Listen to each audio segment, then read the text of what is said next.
हिंद साथियों, एक बार फिर से आपका स्वागत है एसजी कोचिंग क्लासेज में। तो साथियों, आज एक बार फिर से हम आ चुके हैं आपके सामने। इससे पहले हमने कई धर्मों के बारे में बताया। आज हम इस्लाम धर्म आपके सामने लेके आए हैं। इस्लाम धर्म के बारे में पूरी चर्चा करेंगे।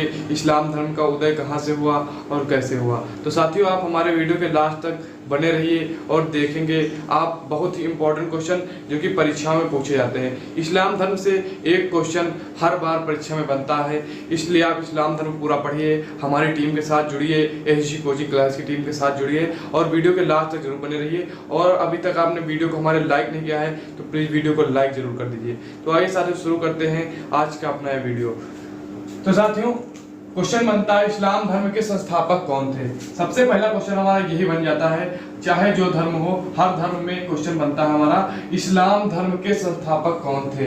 हर धर्म में पूछ लिया जाता है कि इस धर्म के संस्थापक कौन थे, उस धर्म के संस्थापक कौन थे। तो इसी प्रकार से इसमें भी है, इस्लाम धर्म के संस्थापक कौन थे। अगर आपसे पूछ लिया जाए तो हजरत मोहम्मद साहब इसके संस्थापक थे।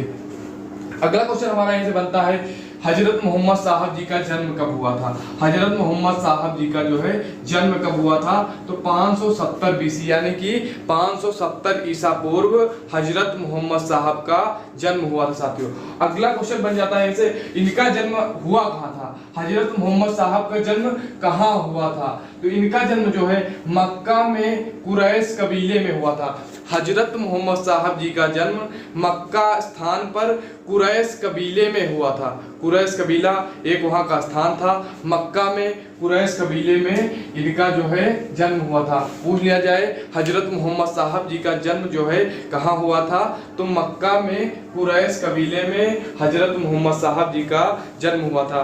अगर साथियों अभी तक आपने नोट्स नहीं बनाया है तो नोट्स बना लेंगे, हमारी एसजी कोचिंग क्लास की टीम के साथ जुड़िए, बहुत फायदा मिलेगा, एक एक क्वेश्चन आपको कराया जाएगा। तो साथियों एसजी कोचिंग क्लास के साथ आप जरूर जुड़िए। तो साथियों यहाँ से एक क्वेश्चन और बन जाता है, इनकी माता का क्या नाम था। हजरत मोहम्मद साहब जी की जो है माता का क्या नाम था। माता का नाम इनकी अमीना था। इनकी माता का नाम अमीना था। और इनके पिता का क्या नाम था अगर पूछ लिया जाए तो हजरत मोहम्मद साहब जी के पिता का नाम अब्दुल्ला था। इनके माता का नाम अमीना और इनके पिता का नाम अब्दुल्ला था साथियों। और अगला क्वेश्चन हमारा यहीं से बन जाता है, हजरत मोहम्मद साहब ने अपना बचपन किसके साथ बिताया।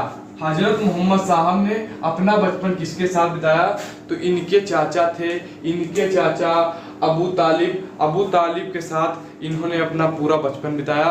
हजरत मोहम्मद साहब जी ने अपना बचपन अपने चाचा अबू तालिब के साथ बिताया। अगला क्वेश्चन और हमारा यही से बन जाता है, हजरत मोहम्मद साहब को ज्ञान की प्राप्ति कब और कहाँ हुई थी साथियों। जितने भी क्वेश्चन हम आपको कराएंगे इंपॉर्टेंट क्वेश्चन कराएंगे, इसलिए आप एसजी कोचिंग क्लास को सब्सक्राइब करके बेल आइकन प्रेस कर दीजिए, जिससे कि हमारी हर वीडियो की इंपॉर्टेंट वीडियो की नोटिफिकेशन आप तक सबसे पहले पहुंचे। साथियों क्वेश्चन बनता है यहाँ से, हजरत मोहम्मद साहब को ज्ञान की प्राप्ति कब और कहाँ हुई थी।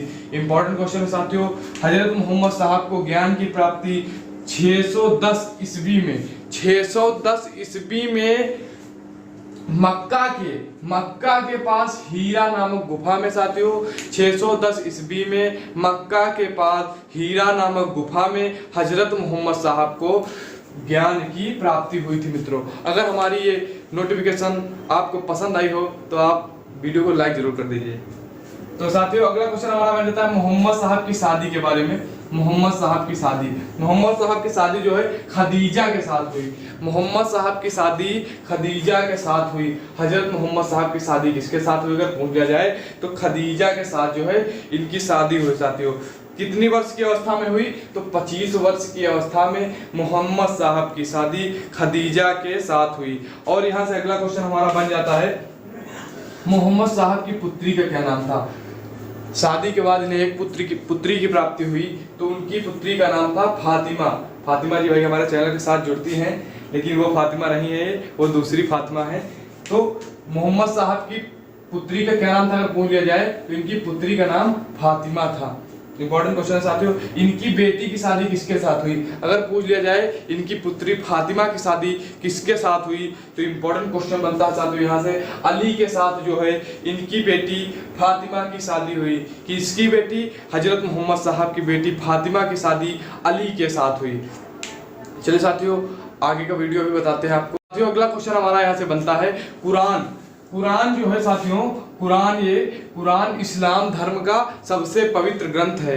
कुरान जो है इस्लाम धर्म का सबसे पवित्र ग्रंथ है। ये बात साथियों आपको याद रखनी है। जिस प्रकार हिंदू धर्म का सबसे पवित्र ग्रंथ गीता को माना जाता है, उसी प्रकार इस्लाम धर्म का साथियों सबसे पवित्र ग्रंथ जो है कुरान है। कुरान इस्लाम धर्म का सबसे पवित्र ग्रंथ है। इस ग्रंथ में टोटल 114 अध्याय हैं। 114 अध्याय में कुरान धर्म बनी हुई है। 114 अध्याय हैं कुरान में और 6360 पद्य है कुरान में।